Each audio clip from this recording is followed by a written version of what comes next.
Welcome students of Form 3.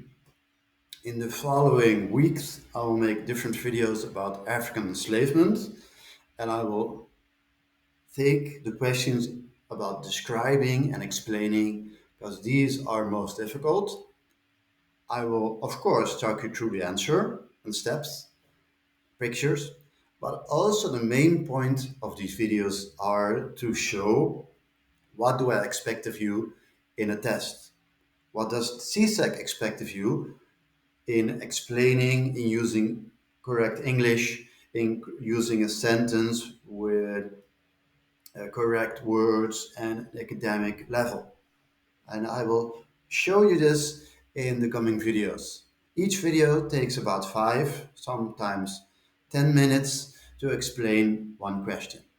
And again, it's about explaining and describing because those are most difficult to do for students.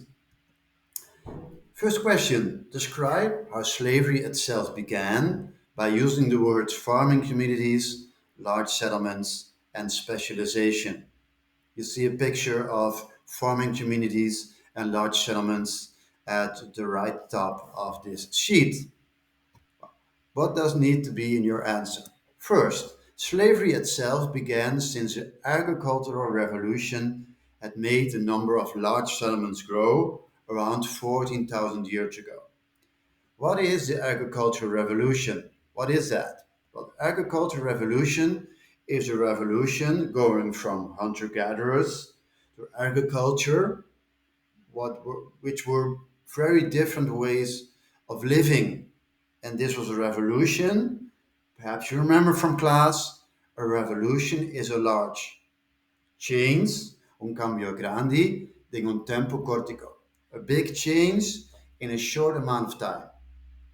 And this year, we're talking about 14,000 years ago. This was really worldwide, a big year of big world-changing events. And one of those was the agricultural revolution. Agricultura, agriculture, landbouw is another word for working on the land with crops and also keeping animals for their skin or their milk or their fur instead of killing them and eating them.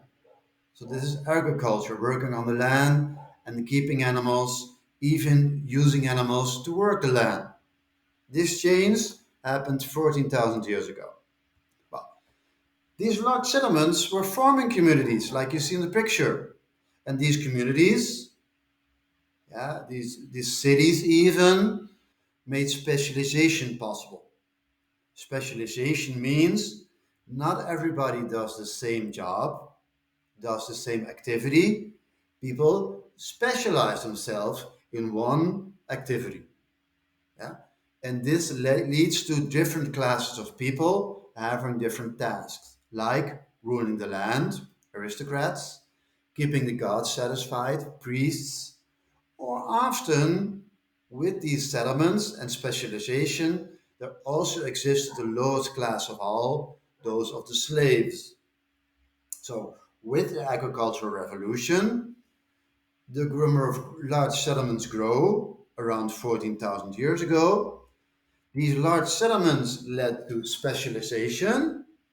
That means not doing everything a little of carpenting, a little of making beautiful jars, a little beautiful pottery, a little bit of offering to the gods. No, these skills, these activities are specialized to certain groups of persons. Aristocrats, priests, and often with the growing of this specialization and the growing of classes, groups of people, there also exists the lowest class of all, those of the slaves, owned by other people, and often they are put to work in households, but sometimes also doing the hard labor on the lands.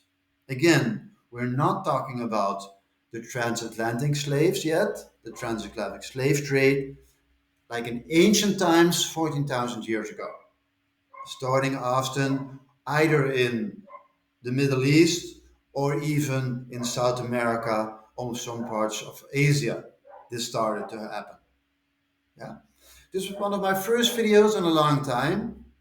So if you have questions, drop them below. If you have improvements, I'm always open to that. You can also drop them below, and you would really help me by, yeah, giving your feedback and teaching me how to do better.